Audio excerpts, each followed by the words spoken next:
As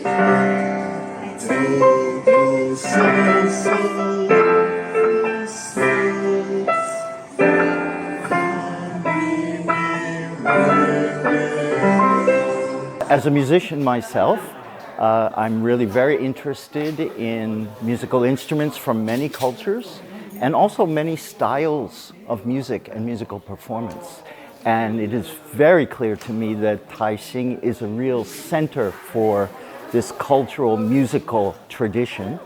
And I could feel the emotion and the dedication and the beauty of this music and these musical instruments.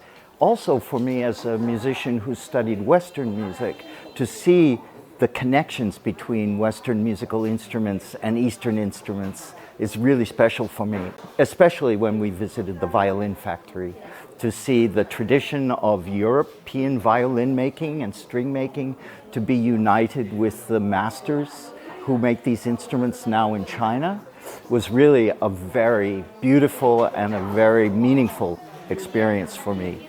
And I also play traditional old instruments, Western instruments though. So for me, this was a very special kind of connection between the two cultures.